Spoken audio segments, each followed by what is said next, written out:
नमस्कार, आप देख रहे हैं आईबीसी 24। मैं हूं आपके साथ विजय कुमार पंड्या। शुरुआत करेंगे छत्तीसगढ़ की खबरों की। मुख्यमंत्री भूपेश बघेल ने आज कोरोना वायरस से बचाव, नियंत्रण के उपायों और मरीजों के इलाज की व्यवस्था की समीक्षा की है। सीएम ने कई विभागों के सचिवों के साथ ही आगे की रणनीति पर विचार विमर्श किया है। उन्होंने क्वारंटाइन सेंटर्स की व्यवस्था, अस्पतालों में उपलब्ध बिस्तरों की जानकारी ली। मुख्यमंत्री ने कहा कि इस बात का खास ध्यान रखा जाए कि संक्रमित व्यक्ति से अस्पताल आने वाले दूसरे मरीजों में संक्रमण न फैले। मुख्यमंत्री भूपेश बघेल ने वीडियो कॉन्फ्रेंसिंग के जरिए रायपुर एम्स के निदेशक और बिलासपुर सिम्स के अधिकारियों से वहां की व्यवस्थाओं और आगे की रणनीति पर चर्चा की है। उन्होंने एम्स के निदेशक से ज्यादा लोगों की जांच करने और इलाज के बारे में चर्चा की। बैठक में अधिकारियों ने बताया कि जिलों में 148 कोविड केयर सेंटरों और मरीजों के लिए 21,230 बिस्तरों की व्यवस्था की जा रही है।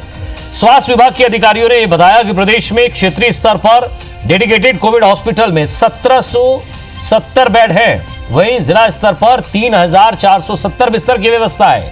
इन सभी अस्पतालों में आईसीयू का भी इंतजाम है।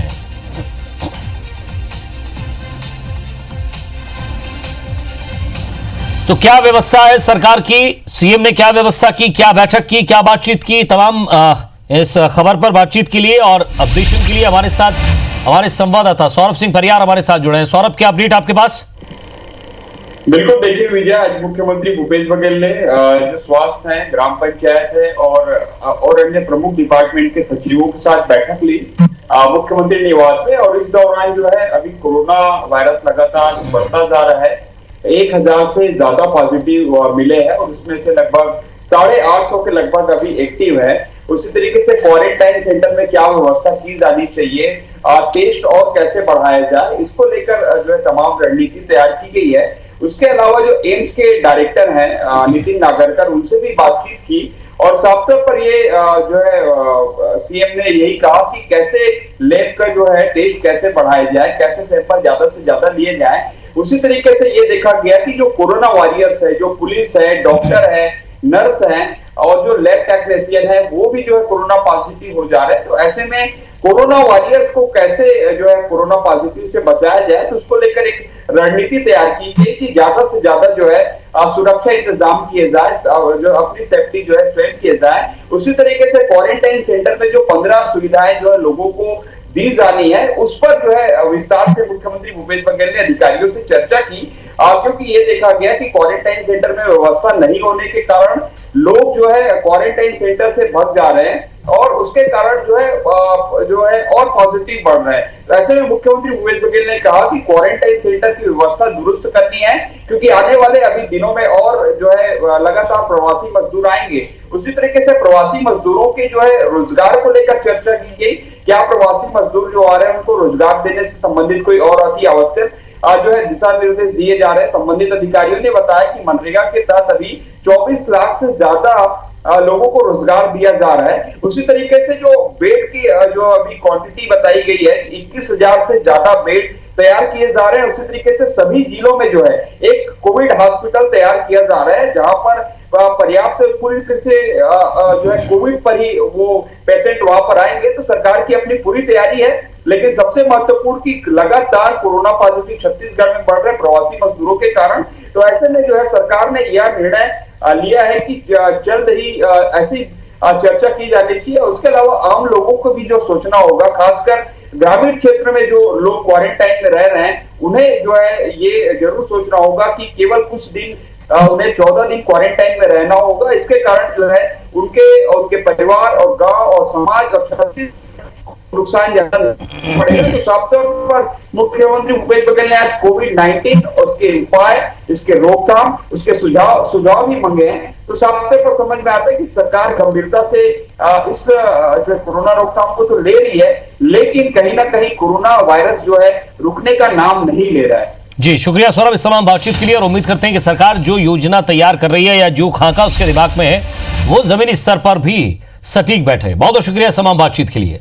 रायपुर में कोरोना के बढ़ते मरीजों की संख्या को देखते हुए नए कोविड-19 अस्पताल बनाना अब जरूरी दिख रहा है। प्रशासन की ओर से रायपुर के इंडोर और सुभाष स्टेडियम को भी वैकल्पिक रूप से तैयार करने की प्रक्रिया शुरू कर दी गई है। और इधर स्थानीय लोगों ने घने रिहायशी इलाकों में इस तरह के हॉस्पिटल का विरोध भी शुरू कर दिया है। कुछ लोग तो महापौर से मिलकर विरोध भी दर्ज करा चुके हैं। उनका कहना है कि खेल स्टेडियम में यह उचित नहीं होगा, लेकिन शासन ने भी दो टूक कह दिया है कि संक्रमण के फैलाव को देखते हुए विकल्प के तौर पर तैयारी तो करनी ही पड़ेगी, किसी पर इसका असर नहीं पड़ेगा। सुरक्षा का जिम्मा सरकार का है। इधर राज्यपाल से के साथ आज हुई समीक्षा बैठक में स्वास्थ्य सचिव निहारिका बारिक ने जानकारी दी कि भविष्य में संक्रमण की बढ़ती संभावनाओं को देखते हुए रायपुर के इंडोर स्टेडियम में 150 और सुभाष स्टेडियम में 70 बिस्तरों की व्यवस्था की जा रही है। साथ ही दूसरी जगहों पर भी इसी तरह के कोविड-19 अस्पताल तैयार किए जाएंगे।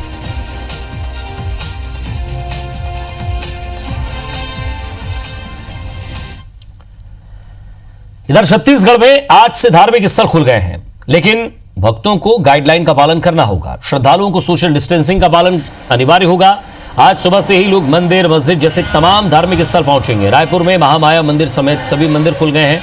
हालांकि रायगढ़ में निर्देशों को लेकर कंफ्यूजन होने से कोई भी धार्मिक स्थल और पार्क नहीं खुले हैं। डोंगरगढ़ में भी मां बमलेश्वरी मंदिर के पट भक्तों के लिए खोल दिए गए, जहां लोगों ने पूजा पाठ करके कोरोना से निजात पाने की कामना की। कवर्धा में कोई भी धार्मिक स्थल नहीं खोले गए। जिला प्रशासन का कहना है कि पुजारियों के साथ बैठकर मंदिरों में व्यवस्था की जानकारी लेने के बाद निर्णय लिया जाएगा। बिलासपुर में महामाया देवी के दर्शन के लिए भक्तों को अभी और इंतजार करना पड़ेगा। 15 जून से महामाया मंदिर का पट खुलेगा। इधर राजिम में भी आज से भगवान कुलेश्वर नाथ महादेव मंदिर के पट श्रद्धालुओं के लिए खोल दिए गए हैं। केंद्र और राज्य के अधिकारों को लेकर एक बार फिर मुख्यमंत्री भूपेश बघेल ने केंद्र सरकार पर हमला बोला है। केंद्र के प्रस्तावित विद्युत संशोधन बिल पर मुख्यमंत्री ने केंद्रीय ऊर्जा मंत्री को पत्र लिखकर संशोधन बिल को फिलहाल स्थगित रखने का आग्रह किया है। केंद्र को लिखे पत्र में सीएम ने विरोध जताते हुए कहा है कि विद्युत संशोधन बिल से राज्य के अधिकारों का हनन होगा, जो संघीय व्यवस्था के विपरीत है। सीएम के पत्र पर प्रदेश बीजेपी भी पलटवार करने में पीछे नहीं रही।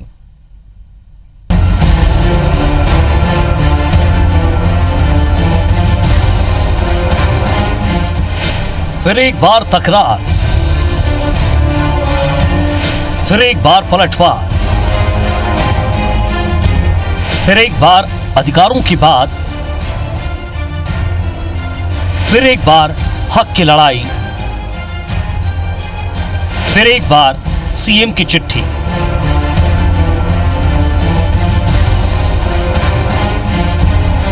पंद्रह साल बाद छत्तीसगढ़ में भाजपा को धूल चटाकर धुआंधार जीत के साथ कांग्रेस सत्ता में लौटी, मगर केंद्र में मोदी सरकार उतनी ही मजबूती से खड़ी हो गई। लिहाजा पिछले 1.5 सालों में प्रदेश की कांग्रेस सरकार और केंद्र की मोदी सरकार में हर एक मुद्दे को लेकर खींचतान, वाद विवाद और तकरार के साथ तीखी बयानबाजी होती है। ताजा मुद्दा केंद्र के प्रस्तावित विद्युत संशोधन बिल को लेकर है। मुख्यमंत्री भूपेश बघेल ने इसे संघीय व्यवस्था के विरुद्ध बताते हुए केंद्रीय ऊर्जा मंत्री को चिट्ठी लिखी है। साथ ही ये कहा है कि इस संशोधन बिल से राज्य के अधिकारों का हनन होगा। इससे राज्य विद्युत नियामक आयोग अधिकार विहीन हो जाएगा। उन्होंने ये भी कहा कि ये बिल देश के गरीब, किसान और आम जनता के हित में नहीं है। इससे फसलों की उत्पादकता और खाद्यान्न आत्मनिर्भरता पर गलत असर पड़ेगा। विद्युत उपभोग के बारे में भी निर्देश जारी हुए हैं। अभी मंडी एक्ट में संशोधन की भी बात कही गई है। अभी कॉन्ट्रैक्ट फार्मिंग के लिए भी कानून बनाने की बात कही गई है। लेकिन इन सारी सोच के पीछे हमें ऐसा लगता है कि केंद्र सरकार के ध्यान में किसान नहीं है। इधर बीजेपी का कहना है कि मोदी सरकार देश और जनहित में फैसले लेती है, मगर प्रदेश सरकार को हर बात पर आपत्ति होती है और वो केंद्र के हर फैसले पर सरकार को चिट्ठी लिखती है। मुख्यमंत्री जी का चिट्ठी लिखने का एक स्वभाव हो गया है। केंद्र अगर कोई भी फैसला लेगी, वो फैसले का विरोध करना उनके स्वभाव में आ गया है। उसको पढ़ते नहीं है। वो बगैर पढ़े भ्रम कैसे फैलाया जा सकता है। ये कोरोना की लड़ाई हम नहीं जो लड़ रहे हैं, उसको कैसे जो है उसका डाइवर्ट किया जाए, इस ओर मुख्यमंत्री का ध्यान है। सवाल ये भी है, प्रस्तावित विद्युत संशोधन बिल से किसको फायदा होगा? क्या इससे निजीकरण और पूंजीपतियों को बढ़ावा मिलेगा? ऐसे जनता से जुड़े मुद्दों पर कोई भी फैसला लेने से पहले क्या राज्य सरकारों से सामंजस्य कर चर्चा नहीं होनी चाहिए? Bureau report, IBC 24। पूर्व सीएम अजीत जोगी के निधन से खाली हुई मरवाही विधानसभा सीट पर होने वाले उपचुनाव के लिए बीजेपी ने तैयारी शुरू कर दी और इसकी झलक देखिए बिलासपुर में बीजेपी के व्यक्तिगत घर घर जनसंपर्क अभियान से, जिसकी शुरुआत की पूर्व मुख्यमंत्री रमन सिंह ने। मोदी सरकार का 1 साल पूरा होने पर रमन सिंह ने लोगों को केंद्र सरकार की उपलब्धियों को भी बताया। पूर्व मुख्यमंत्री ने प्रदेश सरकार पर जुबानी हमला भी बोला। उन्होंने कहा कि राज्य सरकार ने कोरोना महामारी को गंभीरता से नहीं लिया, क्वारंटाइन सेंटर में बदइंतजामी इसका प्रमाण है। रमन सिंह ने जेसीसीजे के विलय संबंधी सवाल पर भी कहा कि इसका जवाब जेसीसीजे के पदाधिकारी बेहतर दे पाएंगे। जब इतने परिवारों में संपर्क करना है तो हमारा बूथ स्तर का कार्यकर्ता हाथ में कुछ संदेश लेके जाएगा और दूसरी तरफ हमारे पंचायत को जिस प्रकार क्वारंटाइन के लिए किया गया है, सरपंच के भरोसे शायद हिंदुस्तान का छत्तीसगढ़ अकेला राज्य है जहां क्वारंटाइन सेंटर में सांप काटने से मौत होती है, जहां क्वारंटाइन सेंटर में फांसी लगा के मौत होती है, मगर इनका अभी तक न टेस्ट फैसिलिटी बढ़ी है। बीजेपी प्रवक्ता संबित पात्रा ने अब समय मांगा है क्योंकि रायपुर पुलिस से बयान दर्ज करवाने के लिए उन्होंने समय मांगा है। पत्र भेजकर रायपुर पुलिस से उन्होंने 2 महीने का वक्त मांगा है। तो सिविल लाइन थाना ने तीसरा नोटिस भेजा था। आपत्तिजनक टिप्पणी करने पर यह लेटर भेजा गया था।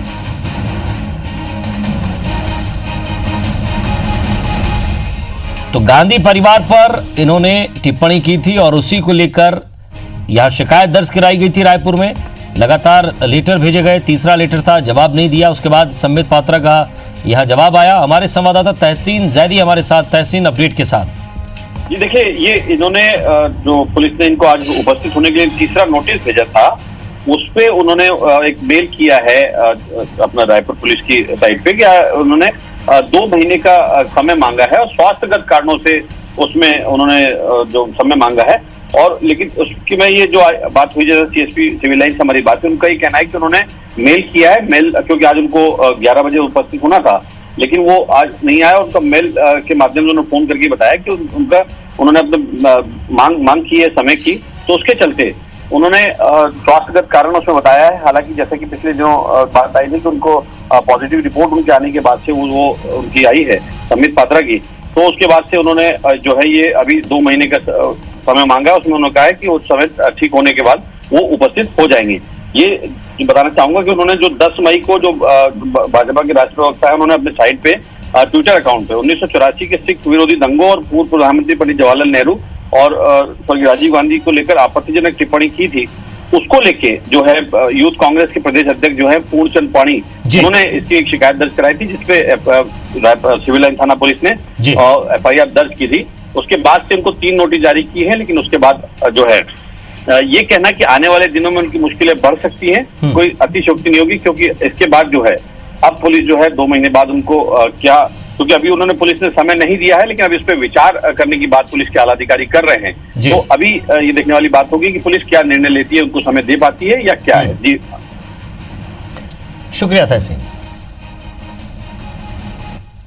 और इधर छत्तीसगढ़ में आज 67 नए कोरोना मरीज मिले हैं। बड़ी खबर, कोरबा में 14, मुंगेली में 11 नए मरीज मिले हैं। बलौदाबाजार में 8 नए मरीज मिले हैं। राजनांदगांव, कोरिया और कांकेर में 5-5 नए मरीज। कवर्धा में 6, रायपुर और जांजगीर में 4-4 नए मरीज। बेमेतरा में 3, रायगढ़ में 1 नया मरीज मिला है और दूसरे राज्य का 1 मरीज जो यहां पाया गया उसका इलाज जारी है। छत्तीसगढ़ में एक्टिव मरीजों की संख्या 848 और अब तक कुल 1160 कोरोना संक्रमित मिले हैं और अब तक 308 मरीज पूरी तरह ठीक भी हुए हैं और आज 25 मरीज जो कि कोरोना का इलाज करा रहे थे ठीक हुए हैं और डिस्चार्ज किए गए हैं।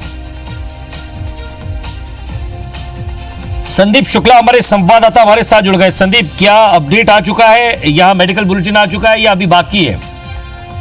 देखिए, अभी तो रिपोर्ट बाकी है। रात 11:15 बजे तक रिपोर्ट और आएंगी, जिसमें मरीजों की संख्या बढ़ना तय माना जा रहा है जिस हिसाब से आंकड़े आ रहे हैं। और इसमें देखिए, जो लगातार हम आंकड़े दर्शकों को दिखा रहे हैं उसमें चिंता इसलिए जताई जा सकती है क्योंकि देखिए, अब 14 मई तक जो आंकड़े आ रहे थे, आपको बता दें, वो सिर्फ ऐसे आंकड़े थे, उस समय श्रमिकों का पलायन शुरू नहीं हुआ था। और उसके बाद से 10 गुना तेजी से आंकड़े बढ़े हैं और अब लगातार जो है मरीज मिलते जा रहे हैं। और देखिए विजय जी, इसमें सबसे बड़ी चिंता की बात यह है कि पहले सिर्फ जो श्रमिक पलायन करके आ रहे थे वो जो है संक्रमित पाए जा रहे थे, लेकिन अब जो है चाहे वो आप देखिए एम्स के जो कोविड इंचार्ज है, डिप्टी इंचार्ज, वो कोरोना से संक्रमित हो चुके हैं। लैब टेक्नीशियन, डॉक्टर, नर्स, ऐसा कोई भी आदमी नहीं बचा है उस श्रेणी में जो संक्रमित ना हुआ हो अस्पतालों में। इसके अलावा पुलिस के जो जवान जो है, फ्रंट लाइनर वॉरियर्स जो है कोरोना के, वो संक्रमित हो रहे हैं। मीडिया कर्मी संक्रमित हो रहे हैं छत्तीसगढ़ में। सबसे बड़ी चिंता की बात यह, सरकारें जो दावे ठोक रही थी वो सारे फेल हो रहे हैं। हम ये सोचते थे और दावा करती थी सरकार कि सिर्फ श्रमिकों में एक केस आएगा जो बाहर से आ रहे हैं, लेकिन अब ये सामान्य वर्गों में, अलग अलग वर्गों में मिल रहे हैं। आज की ही बात करें तो देखिए 2 आरक्षक संक्रमित मिले हैं, उनका एक परिजन संक्रमित मिला है, एक मीडिया कर्मी संक्रमित मिला है। कल की बात करें तो एम्स के 3 लोग संक्रमित मिले हैं, जिसमें खुद कोविड वार्ड के जो इंचार्ज है, डेप्यूटी इंचार्ज, वो संक्रमित मिले हैं। तो कहीं ना कहीं अब ये माना जाएगा या मानना चाहिए कि जिस जगह कोरोना का इलाज हो रहा है, जो उनकी देखभाल कर रहे हैं, जो उनको सेंटर तक पहुंचा रहे हैं, वहाँ प्रोटोकॉल का उल्लंघन हो रहा है, इलाज में लापरवाही हो रही है, इसलिए संक्रमण उनके तक पहुंच रहा है और वहां से। चलिए संदीप, आप भी अपना ख्याल रखिएगा और अपडेट रखिएगा, आपसे लगातार संपर्क करते रहेंगे। बहुत बहुत शुक्रिया। और इसी के साथ फिलहाल इस बुलेटिन में इतना ही। नमस्कार।